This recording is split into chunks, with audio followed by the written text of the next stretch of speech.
A warm welcome back to Fireside Folktales and our next part of Little Women. Tonight we pick up right where we left off. After a wonderful New Year's party and a luxurious carriage ride home from Lorry, how will the girls manage going back to work and school with reality setting in after the Christmas holidays?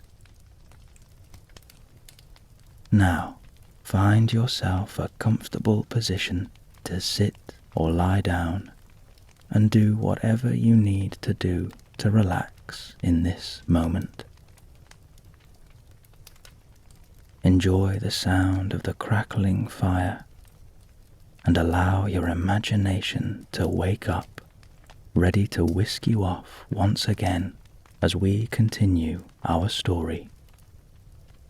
Chapter 4. Burdens.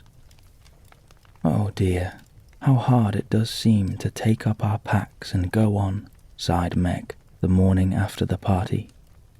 For now the holidays were over, the week of merrymaking did not fit her for going on easily with the task she never liked. I wish it was Christmas or New Year all the time. Wouldn't it be fun? Answered Jo, yawning dismally. We shouldn't enjoy ourselves half as much as we do now, but it does seem so nice to have little suppers and bouquets, and go to parties, and drive home in a carriage, and read and rest, and not grub. It's like other people, you know, and I always envy girls who do such things. I'm so fond of luxury, said Meg, trying to decide which of two shabby gowns was the least shabby. Well, we can't have it, so don't let's grumble, but shoulder our burdens and trudge along as cheerfully as Marmee does. I'm sure Aunt March is a regular old man of the sea to me, but I suppose when I've learned to carry her without complaining, she will tumble off, or get so light that I shan't mind her. This idea tickled Jo's fancy, and put her in good spirits, but Meg didn't brighten, for her burden, consisting of 4 spoilt children, seemed heavier than ever. She hadn't heart enough to make herself pretty, as usual, by putting on a blue neck ribbon and dressing her hair in the most becoming way. Where's the use of looking nice when no one sees me but those cross midgets, and no one cares whether I'm pretty or not, she muttered, shutting her drawer with a jerk. I shall have to toil and moil all my days, with only little bits of fun now and then, and get old and ugly and sour because I'm poor and can't enjoy my life as other girls do. It's a shame. So Meg went down wearing an injured look and wasn't at all agreeable at breakfast time. Everyone seemed rather out of sorts and inclined to croak. Beth had a headache and lay on the sofa trying to comfort herself with the cat and 3 kittens. Amy was fretting because her lessons were not learned and she couldn't find her rubbers. Jo would whistle and make a great racket getting ready. Mrs. March was very busy trying to finish a letter which must go at once, and Hannah had the grumps, for being up late didn't suit her.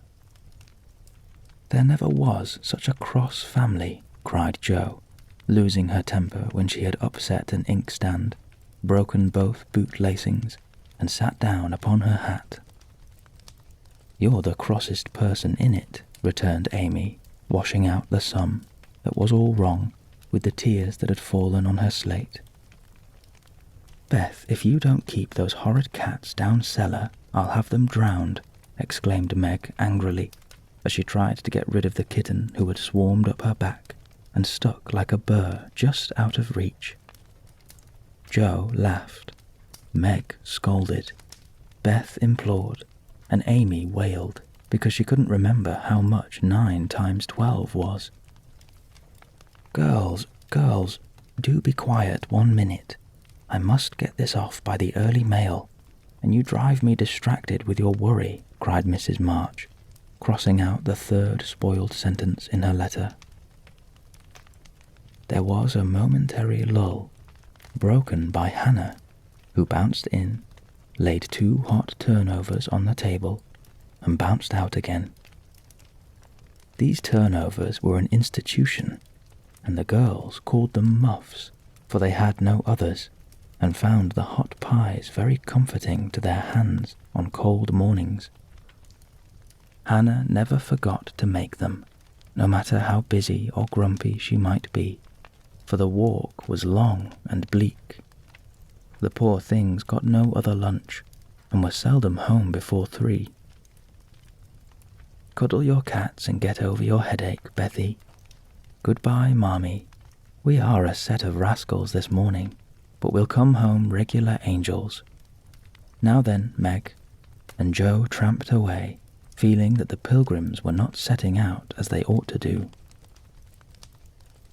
They always looked back before turning the corner, for their mother was always at the window to nod and smile and wave her hand to them. Somehow it seemed as if they couldn't have got through the day without that.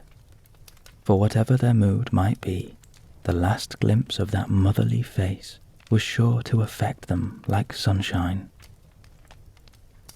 If Marmee shook her fist instead of kissing her hand to us, it would serve us right, for more ungrateful minxes than we are were never seen, cried Joe, taking a remorseful satisfaction in the slushy road and bitter wind.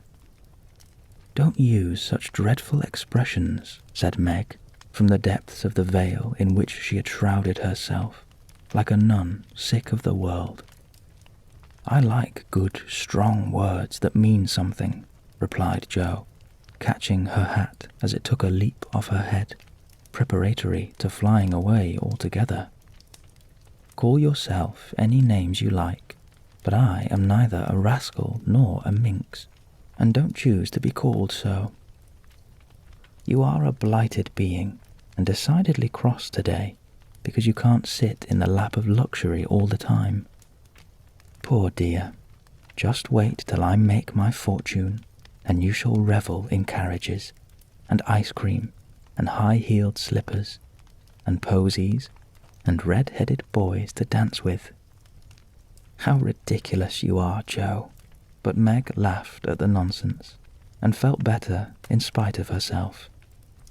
Lucky for you I am, for if I put on crushed airs and tried to be dismal as you do, we should be in a nice state. Thank goodness I can always find something funny to keep me up. Don't croak any more, but come home jolly, there's a dear. Joe gave her sister an encouraging pat on the shoulder as they parted for the day, each going a different way and hugging her little warm turnover, and each trying to be cheerful in spite of wintry weather, hard work, and the unsatisfied desires of pleasure-loving youth.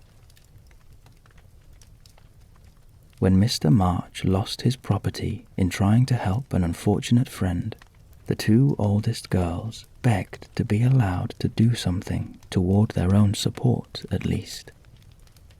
Believing that they could not begin too early to cultivate energy, industry, and independence, their parents consented, and both fell to work with the hearty goodwill which, in spite of all obstacles, is sure to succeed at last.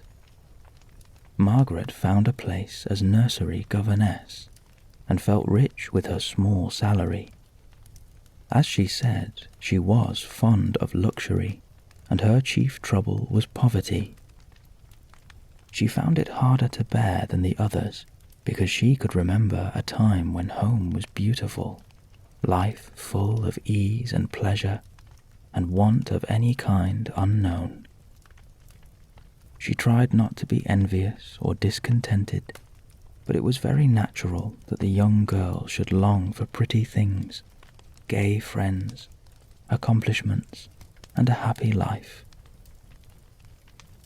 At the King's she daily saw all she wanted, for the children's older sisters were just out, and Meg caught frequent glimpses of dainty ball dresses and bouquets, heard lively gossip about theatres, concerts, sleighing parties, and merry-makings of all kinds, and saw money lavished on trifles which would have been so precious to her.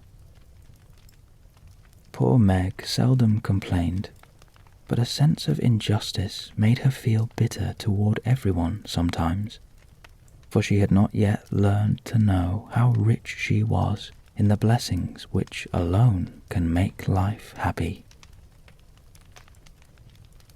Jo happened to suit Aunt March, who was lame and needed an active person to wait upon her. The childless old lady had offered to adopt one of the girls when the troubles came, and was much offended because her offer was declined. Other friends told the Marches that they had lost all chance of being remembered in the rich old lady's will, but the unworldly Marches only said, "We can't give up our girls for a dozen fortunes. Rich or poor, we will keep together and be happy in one another." The old lady wouldn't speak to them for a time, but, happening to meet Jo at a friend's, something in her comical face and blunt manners struck the old lady's fancy, and she proposed to take her for a companion. This did not suit Jo at all, but she accepted the place, since nothing better appeared, and, to everyone's surprise, got on remarkably well with her irascible relative. There was an occasional tempest, and once Jo had marched home, declaring she couldn't bear it any longer. But Aunt March always cleared up quickly, and sent for her back again with such urgency that she could not refuse, for in her heart she rather liked the peppery old lady. I suspect that the real attraction was a large library of fine books, which was left to dust and spiders since Uncle March died. Jo remembered the kind old gentleman who used to let her build railroads and bridges with his big dictionaries, would tell her stories about the queer pictures in his Latin books, and buy her cards of gingerbread whenever he met her in the street.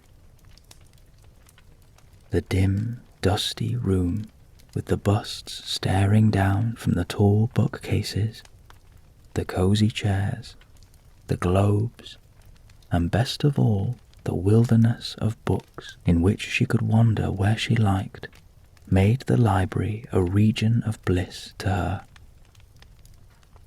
The moment Aunt March took a nap, or was busy with company, Jo hurried to this quiet place, and, curling herself up in the big chair, devoured poetry, romance, history, travels, and pictures like a regular bookworm.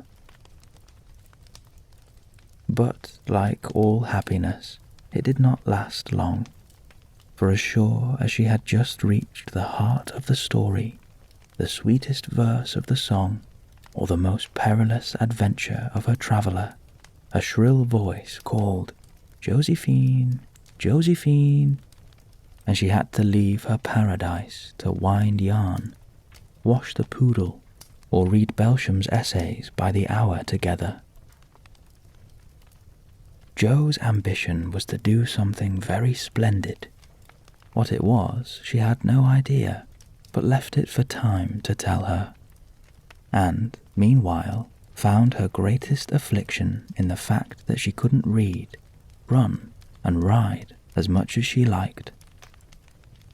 A quick temper, sharp tongue, and restless spirit were always getting her into scrapes, and her life was a series of ups and downs, which were both comic and pathetic.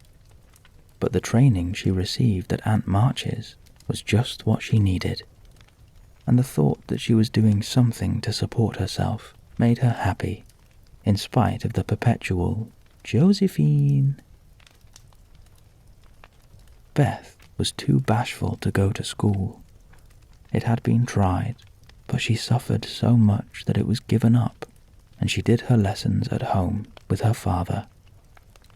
Even when he went away and her mother was called to devote her skill and energy to Soldiers' Aid societies, Beth went faithfully on by herself and did the best she could. She was a housewifely little creature and helped Hannah keep home neat and comfortable for the workers, never thinking of any reward but to be loved. Long, quiet days she spent, not lonely or idle, for her little world was peopled with imaginary friends, and she was by nature a busy bee. There were 6 dolls to be taken up and dressed every morning, for Beth was a child still, and loved her pets as well as ever. Not one whole or handsome one among them. All were outcasts till Beth took them in, for when her sisters outgrew these idols, they passed to her, because Amy would have nothing old or ugly. Beth cherished them all the more tenderly for that very reason, and set up a hospital for infirm dolls. No pins were ever stuck into their cotton vitals, no harsh words or blows were ever given them, no neglect ever saddened the heart of the most repulsive, but all were fed and clothed, nursed and caressed with an affection which never failed. One forlorn fragment of dollanity had belonged to Jo, and, having led a tempestuous life, was left a wreck in the rag-bag, from which dreary poorhouse it was rescued by Beth and taken to her refuge. Having no top to its head, she tied on a neat little cap, and, as both arms and legs were gone, she hid these deficiencies by folding it in a blanket and devoting her best bed to this chronic invalid. If anyone had known the care lavished on that dolly, I think it would have touched their hearts, even while they laughed. She brought it bits of bouquets. She read to it, took it out to breathe the air hidden under her coat. She sung it lullabies, and never went to bed without kissing its dirty face, and whispering tenderly, "I hope you'll have a good night, my poor dear." Beth had her troubles as well as the others, and not being an angel, but a very human little girl, she often wept a little weep, as Jo said, because she couldn't take music lessons and have a fine piano. She loved music so dearly, tried so hard to learn, and practiced away so patiently at the jingling old instrument, that it did seem as if someone, not to hint Aunt March, ought to help her. Nobody did, however, and nobody saw Beth wipe the tears off the yellow keys that wouldn't keep in tune when she was all alone. She sung like a little lark about her work, never was too tired to play for Marmee and the girls, and day after day said hopefully to herself, "I know I'll get my music sometime, if I'm good." There are many Beths in the world, shy and quiet, sitting in corners till needed, and living for others so cheerfully that no one sees the sacrifices till the little cricket on the hearth stops chirping, and the sweet sunshiny presence vanishes, leaving silence and shadow behind. If anybody asked Amy what the greatest trial of her life was, she would have answered at once, "My nose." When she was a baby, Jo had accidentally dropped her into the coal hod, and Amy insisted that the fall had ruined her nose forever. It was not big nor red like poor Petria's.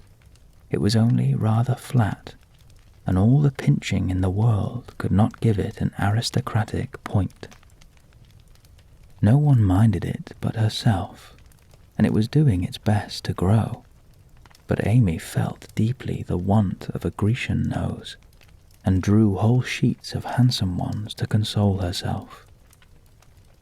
Little Raphael, as her sisters called her, had a decided talent for drawing, and was never so happy as when copying flowers, designing fairies, or illustrating stories with queer specimens of art. Her teachers complained that instead of doing her sums, she covered her slate with animals. The blank pages of her atlas were used to copy maps on, and caricatures of the most ludicrous description came fluttering out of all her books at unlucky moments. She got through her lessons as well as she could, and managed to escape reprimands by being a model of deportment. She was a great favourite with her mates, being good-tempered and possessing the happy art of pleasing without effort. Her little airs and graces were much admired, so were her accomplishments, for beside her drawing she could play 12 tunes, crochet, and read French without mispronouncing more than 2/3 of the words. She had a plaintive way of saying, "When Papa was rich we did so-and-so," which was very touching, and her long words were considered perfectly elegant by the girls. Amy was in a fair way to be spoilt, for everyone petted her, and her small vanities and selfishness were growing nicely. One thing, however, rather quenched the vanities. She had to wear her cousin's clothes. Now, Florence's mother hadn't a particle of taste, and Amy suffered deeply at having to wear a red instead of a blue bonnet, unbecoming gowns, and fussy aprons that did not fit. Everything was good, well made, and little worn, but Amy's artistic eyes were much afflicted, especially this winter, when her school dress was a dull purple with yellow dots and no trimming. "My only comfort," she said to Meg with tears in her eyes, "is that Mother don't take tucks in my dresses whenever I'm naughty, as Maria Parks's mother does. My dear, it's really dreadful, for sometimes she is so bad her frock is up to her knees, and she can't come to school. When I think of this degradation, I feel that I can bear even my flat nose and purple gown with yellow skyrockets on it." Meg was Amy's confidant and monitor, and by some strange attraction of opposites, Jo was Gentle Beth's. To Jo alone did this shy child tell her thoughts, and over her big harum-scarum sister, Beth unconsciously exercised more influence than anyone in the family. The two older girls were a great deal to each other, but both took one of the younger into their keeping and watched over them in their own way. Playing mother, they called it, and put their sisters in the places of discarded dolls, with the maternal instinct of little women. "Has anybody got anything to tell? It's been such a dismal day, I'm really dying for some amusement," said Meg, as they sat sewing together that evening. "I had a queer time with Aunt today, and as I got the best of it, I'll tell you about it," began Jo, who dearly loved to tell stories. "I was reading that everlasting Belsham, and droning away as I always do, for Aunt soon drops off, and then I take out some nice book and read like fury till she wakes up. I actually made myself sleepy, and before she began to nod, I gave such a gape that she asked me what I meant by opening my mouth wide enough to take the whole book in at once. I wish I could and be done with it, said I, trying not to be saucy. Then she gave me a long lecture on my sins and told me to sit and think them over while she just lost herself for a moment. She never finds herself very soon, so the minute her cap began to bob, like a top-heavy dahlia, I whipped the Vicar of Wakefield out of my pocket and read away, with one eye on him and one on Aunt. I'd just got to where they all tumbled into the water when I forgot and laughed out loud. Aunt woke up, and being more good-natured after her nap, told me to read a bit and show what frivolous work I preferred to the worthy and instructive Belsham. I did my very best, and she liked it, though she only said, "I don't understand what it's all about. Go back and begin it, child." Back I went, and made the primroses as interesting as ever I could. Once I was wicked enough to stop in a thrilling place and say meekly, "I'm afraid it tires you, ma'am. Shan't I stop now?" She caught up her knitting, which had dropped out of her hands, gave me a sharp look through her specs, and said in her short way, "Finish the chapter, and don't be impertinent, miss." "Did she own she liked it?" asked Meg. "Oh, bless you, no. But she let old Belsham rest, and when I ran back after my gloves this afternoon, there she was, so hard at the vicar that she didn't hear me laugh as I danced a jig in the hall because of the good time coming. What a pleasant life she might have if she only chose. I don't envy her much, in spite of her money, for after all, rich people have about as many worries as poor ones, I guess." "That reminds me," said Meg, "that I've got something to tell.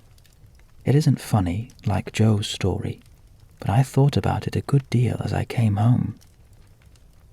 At the King's today, I found everybody in a flurry, and one of the children said that her oldest brother had done something dreadful and Papa had sent him away.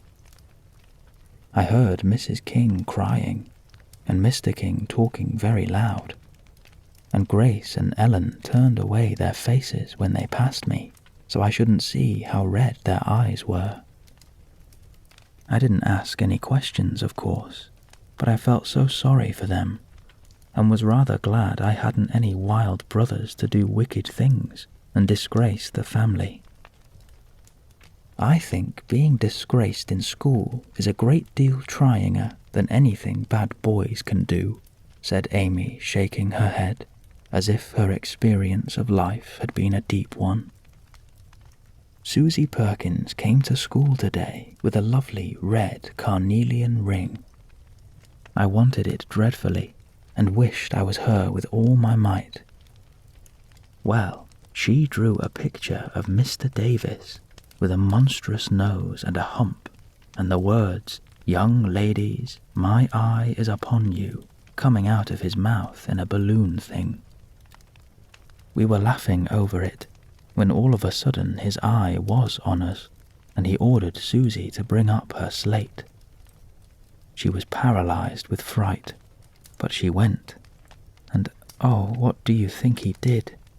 He took her by the ear, just fancy how horrid, and led her to the recitation platform, and made her stand there half an hour, holding the slate so everyone could see.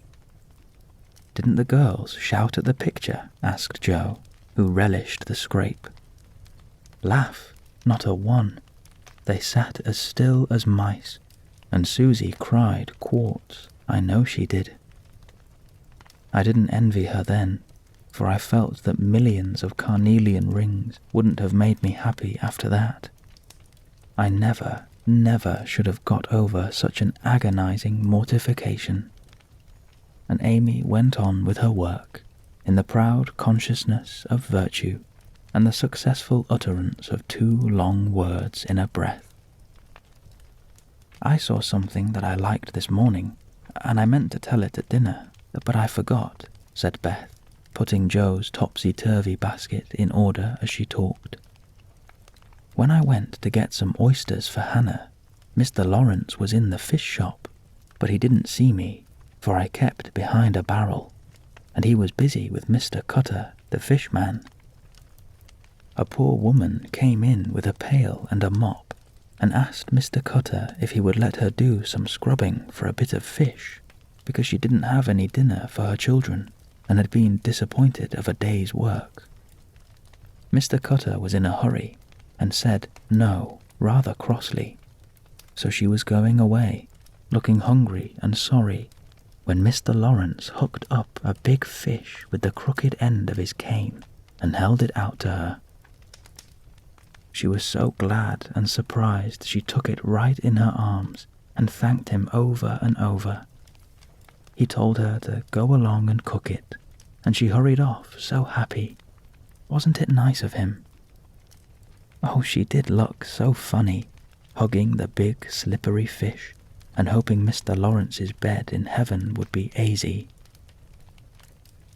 When they had laughed at Beth's story, they asked their mother for one, and after a moment's thought, she said soberly, "As I sat cutting out blue flannel jackets today at the rooms, I felt very anxious about Father, and thought how lonely and helpless we should be if anything happened to him.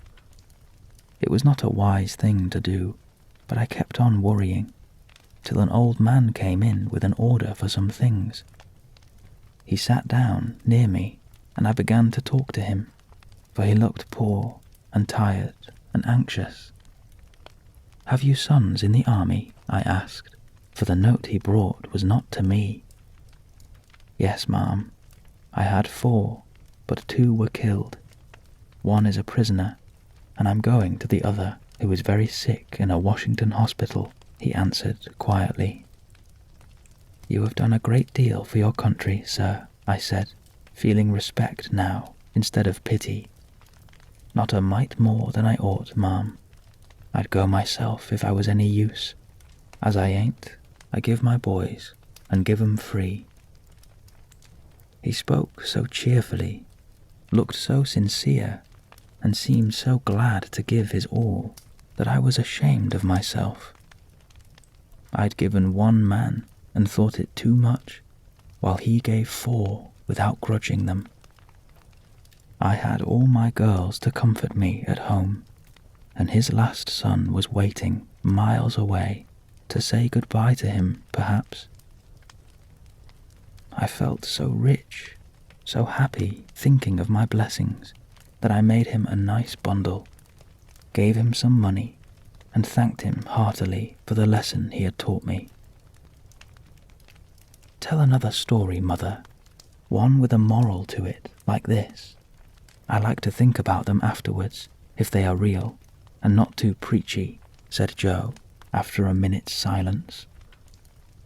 Mrs. March smiled and began at once, for she had told stories to this little audience for many years and knew how to please them. Once upon a time there were 4 girls who had enough to eat and drink and wear, a good many comforts and pleasures, kind friends and parents who loved them dearly, and yet they were not contented.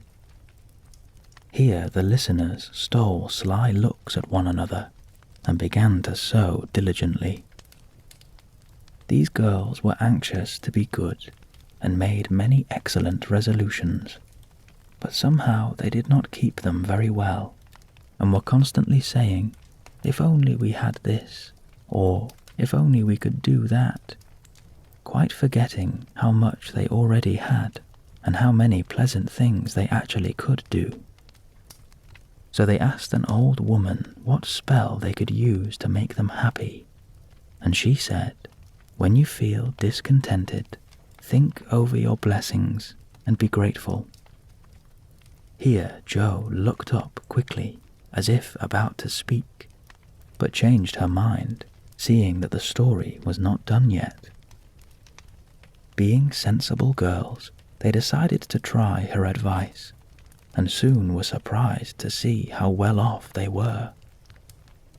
One discovered that money couldn't keep shame and sorrow out of rich people's houses.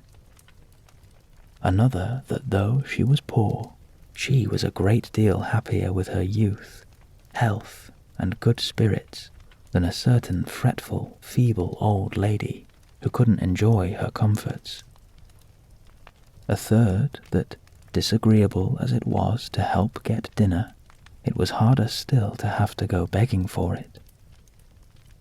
And the fourth, that even carnelian rings were not so valuable as good behavior. So they agreed to stop complaining, to enjoy the blessings already possessed, and try to deserve them, lest they should be taken away entirely instead of increased. And I believe they were never disappointed or sorry that they took the old woman's advice.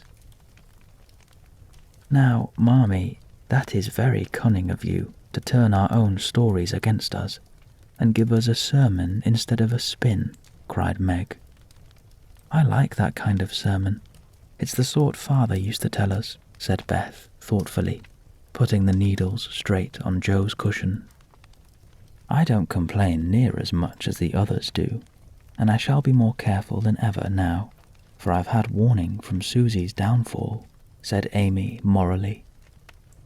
We needed that lesson, and we won't forget it.